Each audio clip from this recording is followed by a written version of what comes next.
Hello everyone. Welcome in Kiran learners academy. इस video में दोस्तों इस क्लास में सारे वो क्वेश्चन सोल्व करेंगे हम। सेट नंबर 37 के पार्ट नंबर 3 है ये। 76 टू 90 तक न्यूमेरिकल एबिलिटी के जो भी क्वेश्चन पूछे थे दिल्ली पुलिस कांस्टेबल में इस डेट पर 1/12/2023 फर्स्ट शिफ्ट में, वो सारे क्वेश्चन आपके कवर होने वाले हैं। इससे पहले हमने बहुत सारे सेट सोल्व किए हैं। अभी है सेट नंबर 37। टोटल हमारा टारगेट था 45 सेट्स का, मतलब कि 4500 क्वेश्चन का। इसमें से 3600 क्वेश्चन हम प्रैक्टिस कर चुके हैं। अभी है ये कह सकते हैं सेट नंबर 37। तो चलिए स्टार्ट करते हैं इसका पार्ट नंबर 3 न्यूमेरिकल एबिलिटी। इसके दो पार्ट हमने कवर किए थे। पहले पार्ट में 50 क्वेश्चन थे जीके के, और सेकंड पार्ट में हमने कवर किया था इसका रीजनिंग 51 टू 75 इसका था रीजनिंग। अभी है इसका मैथ्स। फिर लास्ट पार्ट में कवर करते हैं इसका कंप्यूटर। लास्ट के जो 10 क्वेश्चन होते हैं कंप्यूटर के पूछे जाते हैं, क्वेश्चन नंबर 91 टू 100 तक।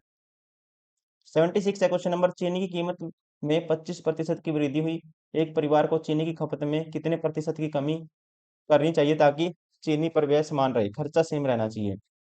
देखो प्राइस कितना हो गया, आप कहेंगे 25% की फ्रैक्शन होती है 1/4, 4 से 5 हो गया। दोस्तों खपत क्वांटिटी क्या करनी चाहिए ताकि आपको एक्सपेंडिचर क्या होता है, प्राइस इंटू क्वांटिटी होता है। क्वांटिटी करनी पड़ेगी आपको 5 से 4 करनी पड़ेगी। देखो प्राइस इंटू क्वांटिटी, खर्चा 20 आएगा तब भी 20 यूनिट आएगा। तो कह सकते हैं क्वांटिटी करनी पड़ेगी 5 से 4 करनी पड़ेगी, तो एक की कमी करनी पड़ेगी 5 के पीछे, इंटू में 100 साथ में परसेंटेज, ये आएगा 5 पे काटेंगे 20% की खपत में कमी करनी पड़ेगी। राइट आंसर होगा option first.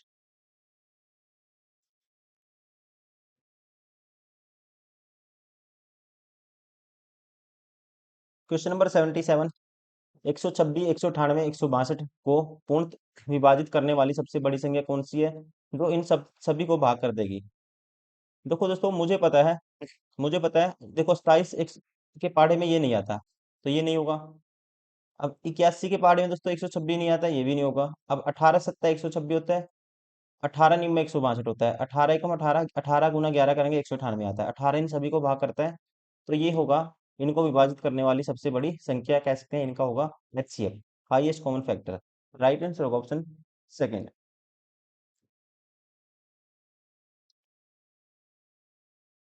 Question number 78। This इन सबका आपको बताना है एचसीएफ।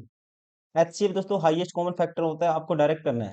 जब आप ऊपर वाले में इसको फ्रैक्शन में कन्वर्ट करोगे, ऊपर क्या आएगा, सब में 6 6 6 आएगा, 6 कॉमन आएगा। ऊपर वाले का लेते हैं फ्रैक्शन में कन्वर्ट करोगे एचसीएम, और नीचे वाले का लेते हैं एलसीएम। एलसीएम क्या होता है दोस्तों, इन सब में जो बड़ा नंबर होगा वो एलसीएम होगा। मतलब यहाँ 10 की पावर कितना आएगा, 4 आएगा, या 3 आएगा, 2 आएगा, 1 आएगा, तो 10 की पावर 4 आएगा इसका सारे का दोस्तों क्या आएगा। कह सकते हैं नीचे वाले का एलसीएम लेते हैं, एलसीएम आएगा। तो इसको कन्वर्ट करोगे 10 की पावर 4 बटे में है 0.0006 आएगा। राइट आंसर होगा ऑप्शन फर्स्ट। Question number 79। 3 व्यक्तियों की औसत आयु 54 वर्ष है, उनकी आयु का अनुपात ये है, सबसे छोटे व्यक्ति की आयु आपको बतानी है। देखो औसत है दोस्तों, एवरेज क्या होगा, इनका सम क्या होगा, 54 गुना 3 इनका सम हो जाएगा। और यहाँ पे सम क्या बनता है, 4 3 7 तो 9, 9 यूनिट की वैल्यू ये है, तो 1 यूनिट की वैल्यू क्या होगी, आप सीधा भाग कर दोगे 9 से। 9 छिका 54, 6 18, 1 यूनिट की वैल्यू आई 18। सबसे छोटा व्यक्ति है 2 यूनिट, 2 यूनिट की वैल्यू आएगी 18 दूनी, ये होगा 36। राइट आंसर होगा ऑप्शन फर्स्ट। Question number 80। एक व्यक्ति ने एक बैंक को 9,048 रुपये का भुगतान 8% वार्षिक साधारण ब्याज की दर से 5 समान वार्षिक किस्तों में करने का वादा किया। भुगतान की गई वार्षिक किस्त रुपए में, वार्षिक किस्त की राशि क्या होगी। भुगतान की गई वार्षिक किस्त की राशि क्या होगी। दोस्तों देखो टाइम है 5 वर्ष, इतने पैसे का भुगतान करेगा। अब वो जैसे पहली किस्त देगा, मान लो लेते हैं पहली किस्त 100 रुपये है, जो पैसे दे दिए दोस्तों, जो पैसे बच जाएंगे, 100 रुपये तो उसने दे दिए, 100 यूनिट दे दिए मान लो। पहली किस्त देने के बाद जितने पैसे बचेंगे, पहली किस्त तो दे दी उसने एडवांस, पहली किस्त देने के बाद जितने पैसे बचेंगे उस पे टोटल 5 समान किस्तों में देना है।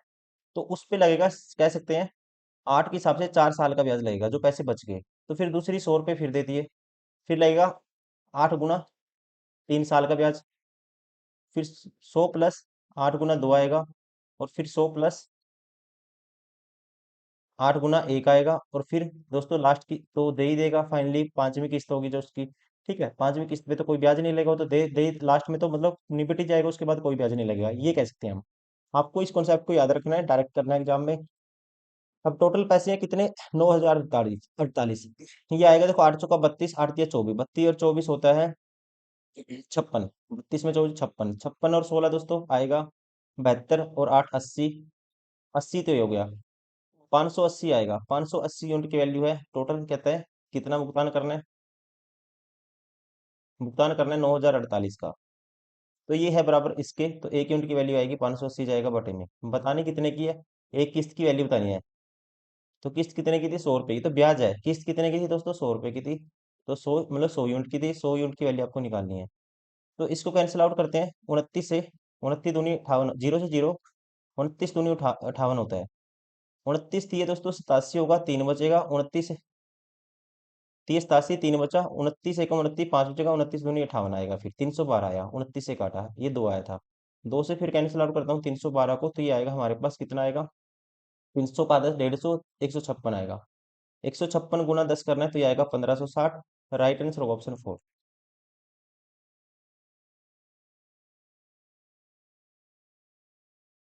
क्वेश्चन नंबर 81, तीन विभिन्न अभाज्य संख्याओं का योग 44 है, सबसे बड़ी संभावित अभाज्य संख्या क्या है। सबसे बड़ी अभाज्य संख्या दोस्तों बतानी है आपको क्या है। देखो तीन अलग अलग अभाज्य संख्या है, योग आपको बनाना है 44 बनाना है। अब 44 बनाना है दोस्तों आपको, तो इसका मतलब 44 बनाने के लिए मैं इसमें मुझे पता है इसके आसपास देखो, अगर मैं इससे पहले अभाज्य संख्या एक होगी दोस्तों 43 होगी, उसमें कुछ ऐड करूंगा, 3 बनानी है, नहीं होगी क्योंकि सबसे छोटी होती है 2। अब उसके एक और आऊंगा मैं, इससे कम आऊंगा, 43 से कम आऊंगा 41। 41 में दोस्तों 2 जोड़ेंगे 43 पे, फिर एक कोई भी भाज्य संख्या नहीं होती, इसका मतलब ये भी नहीं होगा। फिर उससे कम आऊंगा, ये आएगा 37। अब 37 में 47 और 2 39 हो गया। एक भाज्य संख्या और अगर 5 में जोड़ देता हूँ तो सम कितना हो जाएगा, 44 हो जाएगा। 47 5 42 और 2 44, सेटिस्फाई होती है कंडीशन। तो आपको सबसे बड़ी बतानी है, सबसे बड़ी होगी 37। राइट आंसर होगा ऑप्शन 4।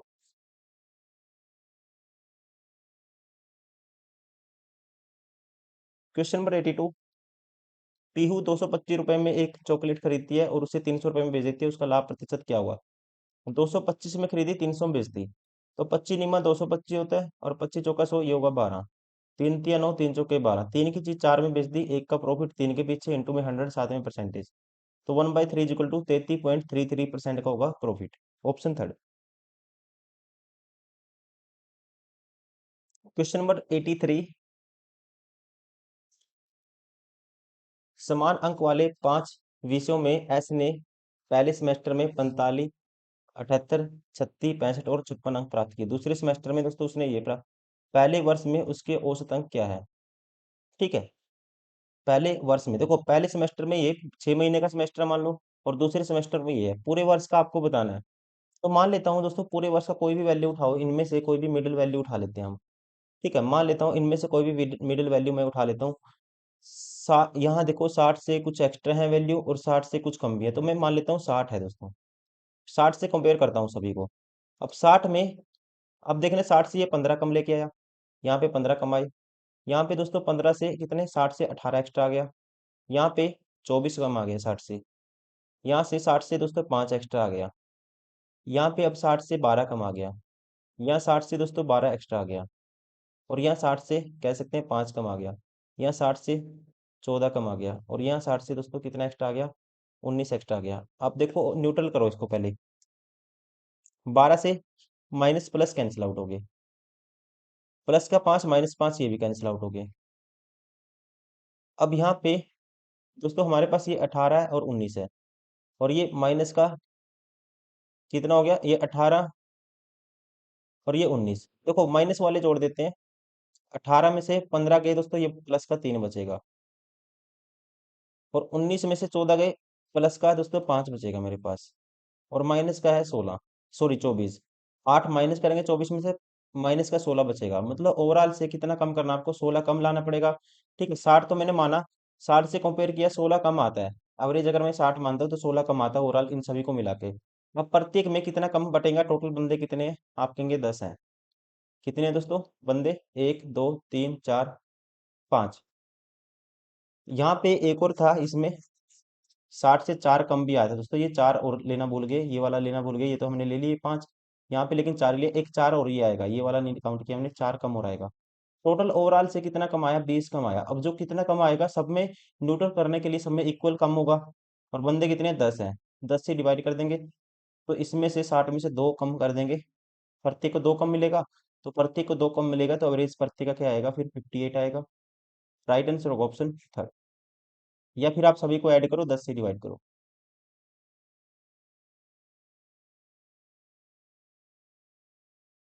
Question number 84।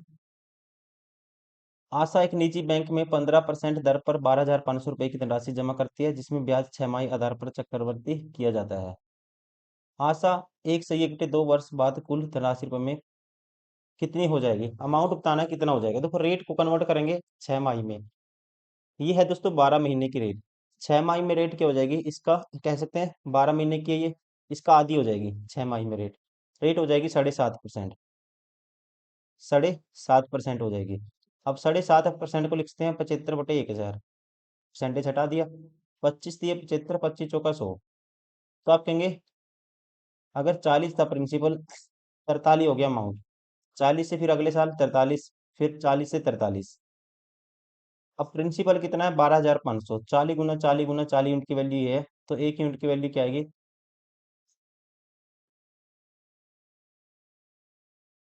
1 यूनिट की वैल्यू आएगी दोस्तों, आप क्या कर दोगे? 12,500 को 40 × 40 × 40 से डिवाइड कर दोगे। बतानी है 43 की पावर 3, 3 बार 43 को गुना करना है, इसकी वैल्यू आपको बतानी है।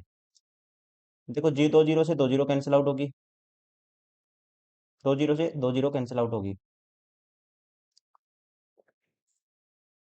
आसान करने के लिए मैं इसको मान लेता हूँ, ये दोस्तों यहाँ पे क्या है? 44 है, मानो 3 बार 44 है। तो 4 4 से काटेंगे तो सीधा 11 का क्यूब हो जाएगा, 11 × 11 × 11 हो जाएगा ये। ठीक है, थोड़ा सा हल्का सा बढ़ा देंगे फिर हम, बटे में 10 है। अब 11 × 11 × 11 करना आपको, 11 का स्क्वायर 121 होता है, 121 की 11 से करोगे 1331 होता है। 1331 गुना करनी है 125 से, 1331 गुना करनी है 125 से। देखो, तो इसको आसान करने का तरीका ये है,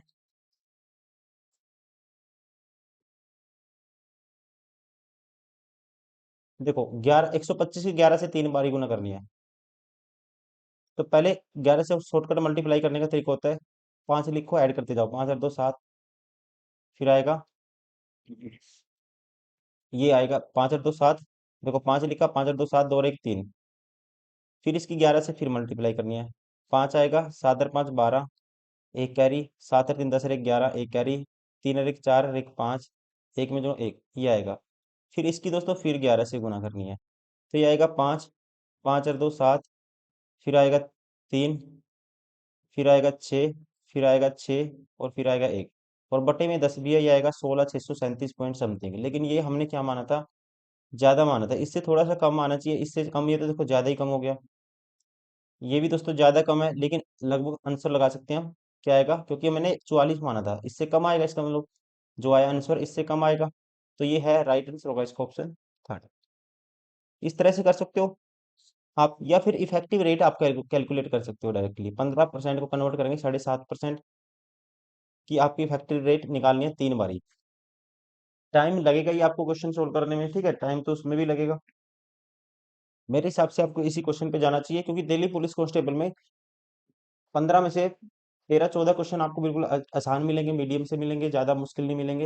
एक भी क्वेश्चन में अगर 3 मिनट भी आपके लगते हैं, 3 4 मिनट आप आराम से कर लोगे। आपको ज्यादा मतलब रिसर्च नहीं करना, टाइम खराब नहीं करना, इस तरह से आपको क्वेश्चन को सोल्व करना है। बस कैलकुलेशन स्पीड आपकी थोड़ी सी सही होनी चाहिए। Question number 85। 1500 रुपए के एक सैन्य दुर्ग में 11 दिनों के लिए खाद्य पदार्थ है। 1500 पुरुषों के लिए, 1500 पुरुषों के लिए दोस्तों 11 दिन का भोजन है। इतना भोजन है कह सकते हैं 11 दिन के लिए, 11 से मल्टीप्लाई कर दिया। यदि सैन्य दुर्ग में 1800 पुरुष और बढ़ जाएं तो खाद्य पदार्थ कितने समय तक चलेगा? अब 1800 और बढ़ने हैं इसमें, 15 में 18 जोड़ेंगे दोस्तों कितने हो गए? 33 हो गए। कितने दिन चलेगा? मान लो x दिन चलेगा, तो this is equal to this, ये भी टोटल खाना है, ये भी खाना है।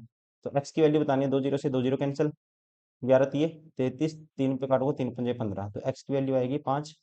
तो फिर चलेगा 5 दिन। राइट आंसर होगा ऑप्शन फर्स्ट। Question number 86। एक शंक्वाकार टेंट के आधार की त्रिज्या 20 फुट है और शंकु की तिर्यक ऊंचाई 35 सेंटीमीटर है। इस टेंट को बनाने के लिए जितने कैनवस की जरूरत है उसका क्षेत्रफल ज्ञात कीजिए। टेंट को बनाने के लिए दोस्तों कैनवस का क्षेत्रफल, आपको शंक्वाकार टेंट है मतलब आपको निकालना है इसका कवर्ड सरफेस एरिया। ये वाला जो कवर्ड है दोस्तों ये निकालना है आपको, ठीक है, ये आपको निकालना है।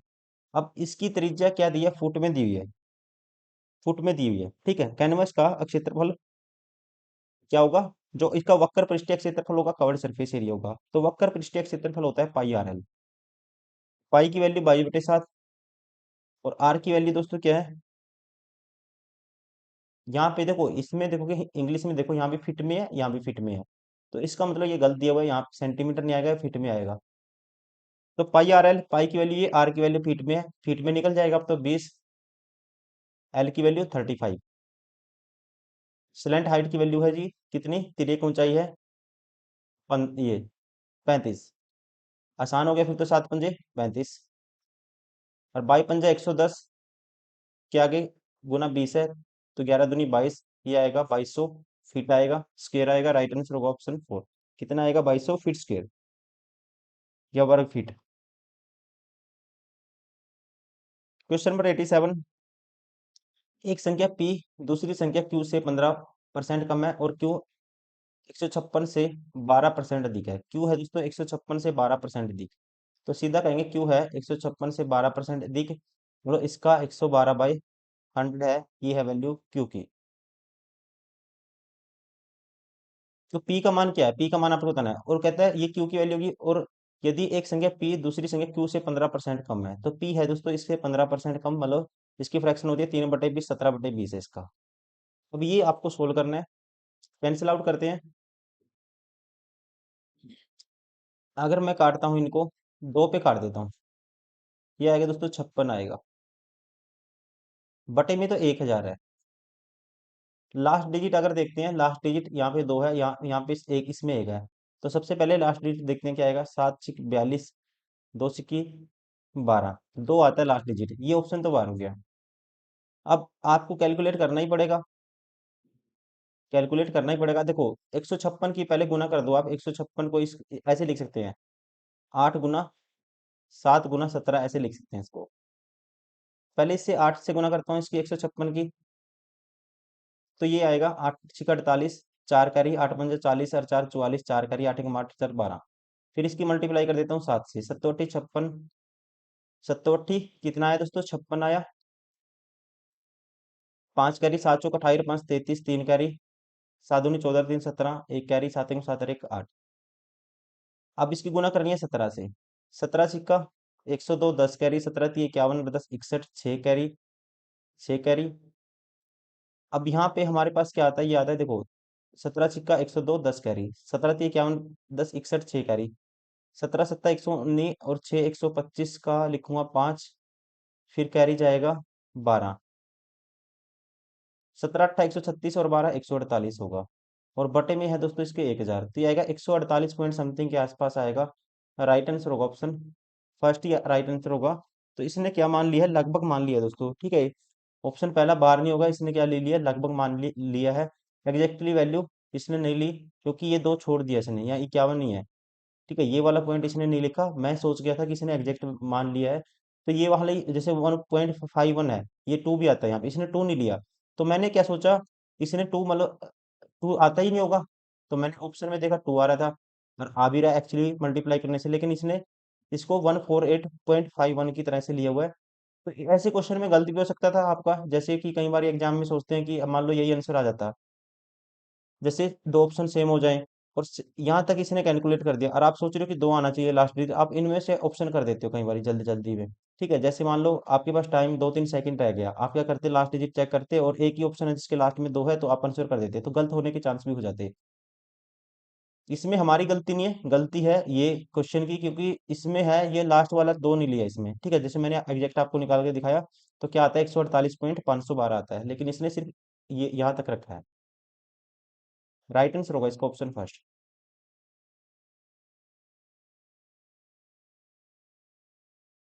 Question number 88। एक व्यक्ति ने 35% की छूट पर एक नई कुर्सी खरीदी। यदि उसे छूट नहीं मिली होती तो 224 रुपये अधिक चुकाने पड़ते। तो कुर्सी का अंकित मूल्य ज्ञात कीजिए। देखो, कहता है दोस्तों 35% की छूट पे ली, अगर मार्क प्राइस कहता है 100 है, तो 35 की छूट मिल गई, तो कितने में मिली कुर्सी? आप कहेंगे 65 में मिली। अगर कहता यदि उसे कोई छूट नहीं मिली होती तो उसे 224 रुपये में चुकाने पड़ते। अगर उसको कोई छूट नहीं मिली होती, अब तो उसने इतने में खरीदी, तो वो 100 यूनिट मतलब इतने में खरीदता मार्क प्राइस में, तो ये कितने कहता है 224 रुपये अधिक चुकाने पड़ते।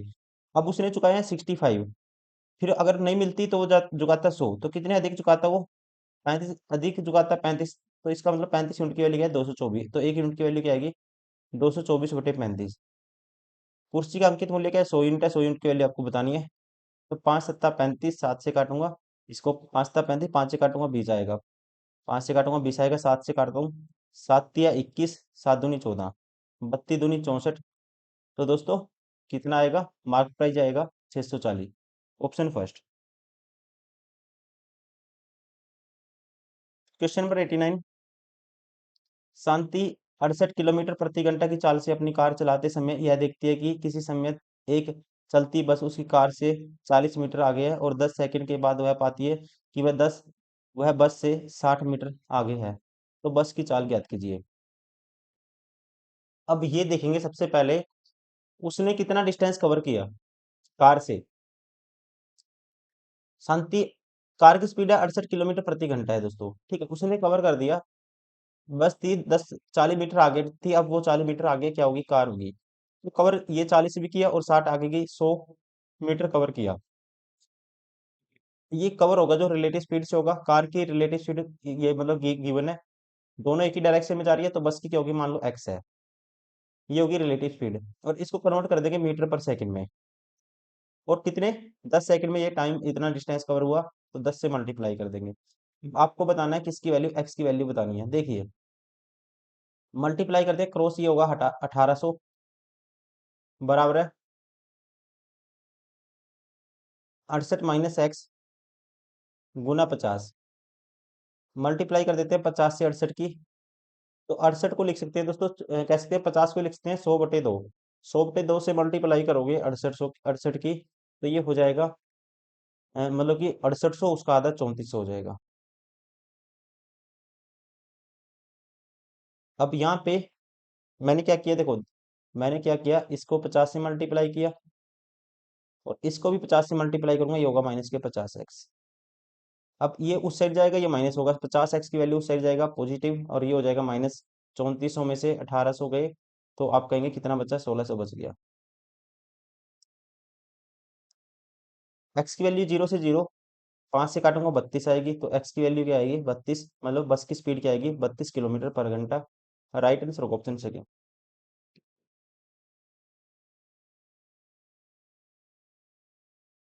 Question number 90। दो समरूप त्रिभुजों का क्षेत्रफल 44 और 156 सेंटीमीटर स्क्वायर है। यदि छोटे त्रिभुज की ऊंचाई ये है, तो बड़े त्रिभुज की संगत ऊंचाई ज्ञात कीजिए। दोस्तों, जब भी एरिया गिवन हो और दो समरूप सिमिलर ट्रायंगल हो, जो उनकी साइड का रेशियो का स्क्वायर होता है, मान लेते हैं बड़े त्रिभुज की, छोटे त्रिभुज की साइड है 6, और बड़े की मान लेते हैं x है, इनका जो स्क्वायर होता है जो एरिया के रेशियो के बराबर होता है, तो छोटे का एरिया है 44 और बड़ी का एरिया है 156। तो बड़े त्रिभुज की ऊंचाई आपको बतानी है, एक्स की वैल्यू आपको बतानी है। देखो, इसको काटते हैं सबसे पहले, इसको काटेंगे 11 × 4 = 44, 11 × 11 दोस्तों, 4 बचे, 11 पे नहीं कटेगा, 156 है ये, 11 पे नहीं कटेगा ये, तो आप सीधा स्क्वेयर कर दो इसको पहले, ये आएगा 36/x², और ये होगा 44/156। 156 और 36 क्रॉस मल्टीप्लाई करेंगे, तो सीधा 44 x² की वैल्यू आएगी 36 गुना 156।